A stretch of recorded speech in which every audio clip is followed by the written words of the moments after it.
Sétimo ano, continuando o nosso terceiro e último vídeo, nós vamos para a página 11 e vamos iniciar no tema Baile dos Fantasmas.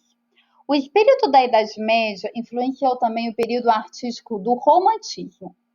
Exemplos são a peça Dança Macabra, que ouvimos anteriormente, de autoria do compositor romântico Camille Saint-Saëns, e o balé Giselle, que estreou em Paris, na França, no ano de 1841. Na história contada pelo balé, de autoria de Vernon de Saint-Georges, a camponesa Giselle apaixona-se por um nobre disfarçado. Os dois estavam felizes juntos, até Giselle descobrir que o namorado escondia sua verdadeira identidade e que já era noiva de uma rica mulher da corte. A jovem cai em desespero e dança enlouquecidamente até a morte.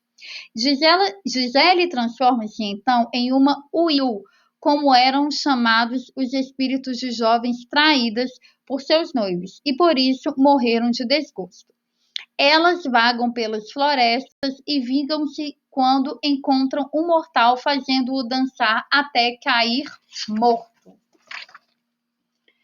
Esses seres sobrenaturais estão representados na fotografia que retrata o segundo ato do balé, também chamado de ato branco, que é a fotografia que estava lá na página anterior. Ok? Essa fotografia aqui, ó. Giselle é um balé típico do período romântico, inspirado na Idade Média. Observa-se a seguir algumas de suas características: temática sobrenatural, amor idealizado e união não concretizada, utilização de tecnologia de iluminação a gás, que proporciona um clima sombrio à trama. Como figurino, adotam-se tutus românticos, que são vestidos produzidos com tecidos esvoaçantes e cujo comprimento vai até a altura dos joelhos. Uso de sapatilhas de ponta não apenas pela solista, mas por todo o corpo de baile. Na ponta dos pés, as bailarinas parecem flutuar, acentuando o caráter mágico da encenação. A cenografia utiliza alçapões presentes no palco. Alçapões são aberturas disfarçadas no palco, que dão acesso a um piso inferior. Então, eles eram utilizados para dar a ideia de que as Uilles estão saindo dos túmulos.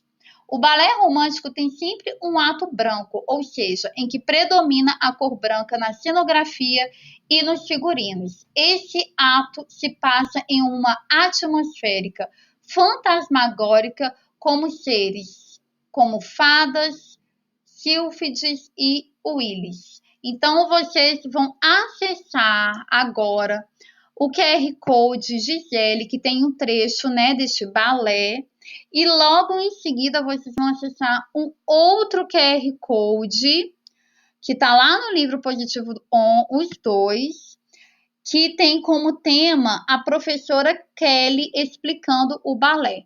Então, vocês verão, professora Kelly explica o balé, vão assistir a esses dois QR Codes, ok? Continuando na página 13, das catacumbas às catedrais. A partir do século IV, os cristãos deixaram de ser perseguidos. Até mesmo o imperador de Roma, na época, Constantino, converteu-se a essa religião e estabeleceu a igreja cristã como um poder no Estado. Sobre as catacumbas foram construídos os primeiros locais de culto cristão, que ficariam conhecidos como igrejas.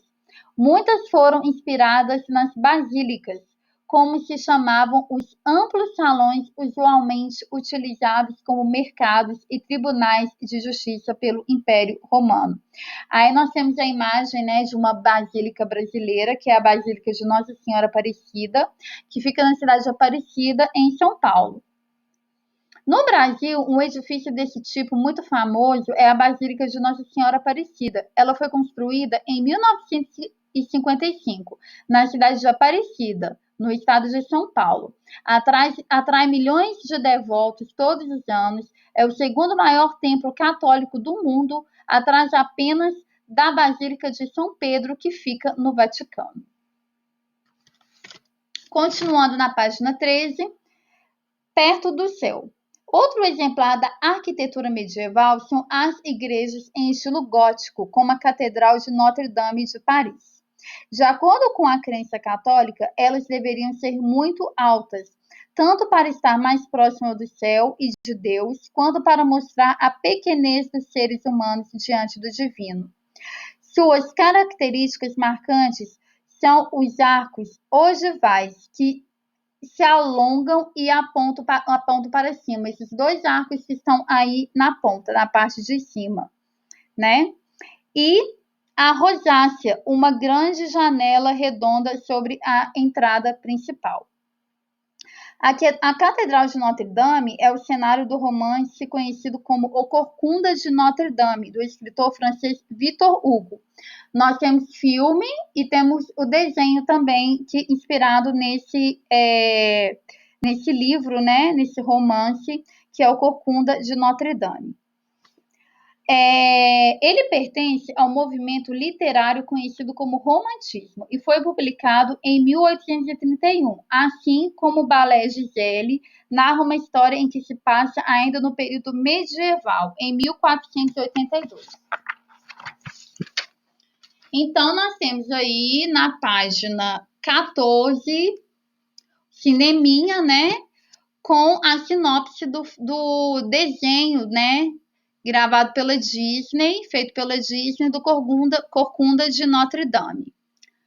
Quem tiver interesse de assistir, né, procura na internet, que ele deve provavelmente está disponível em algum site, tá bom?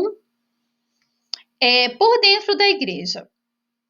A forma adequada de decorar internamente os templos cristãos foi motivo de intensos debates. Era consenso entre os primeiros cristãos que não deveria haver estátuas, pois os recém-convertidos poderiam confundi-las com o próprio Deus, considerando-o uno, onipotente e invisível. Concepção bem diversa daquela da antiga religião romana, em que deuses eram representados por esculturas. O uso das pinturas era controverso, mas com maior aprovação entre os fiéis.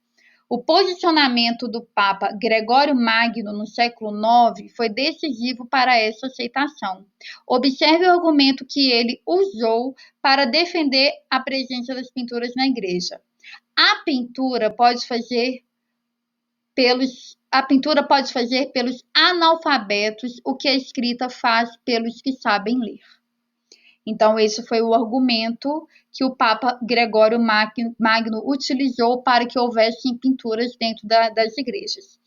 Assim, esse Papa colaborou para que a arte e religião caminhassem juntas por um bom tempo. Com o passar dos anos, contemplar as imagens, mais do que algo instrutivo, passou a ser encarado como uma forma de entrar em contato com o divino. Os católicos que se opunham aos iconoclastas, aqueles que destroem imagens ou ídolos, por extensão, obras de arte, como eram chamados aqueles que defendiam a destruição de toda a arte religiosa, argumentavam que adoravam Deus e os santos por meio das imagens ou além delas, e não por si mesmas, como faziam os pagãos. Veja agora alguns exemplos de trabalhos artísticos presentes no interior das igrejas medievais. Além de pinturas, havia mosaicos, vitrais e retábulos. A obra ao lado retrata o milagre da multiplicação de 5 pães e 2 peixes por Jesus Cristo para alimentar 5.000 pessoas. Em vez de pinceladas, o autor utilizou a técnica do mosaico, que é a junção de pequenas peças coloridas de vidro, pedra ou outros materiais para compor o desenho. Observe que a obra mostra apenas um pequeno grupo ao redor de Cristo, já que seria impossível retratar milhares de pessoas recebendo alimentos.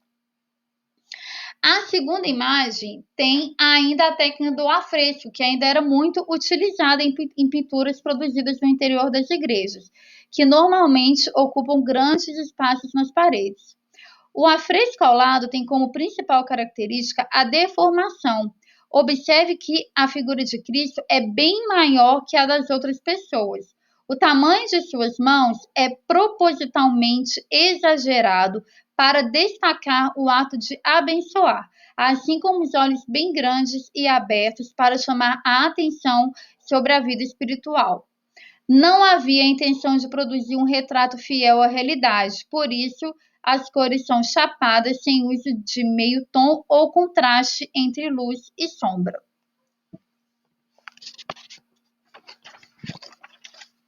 E para finalizar a nossa revisão, os vitrais eram outro recurso para decorar as igrejas, principalmente as góticas. Esses pedaços de vidro colorido dispostos nas igrejas produzem efeitos de luz especiais ao filtrar a passagem da luz solar.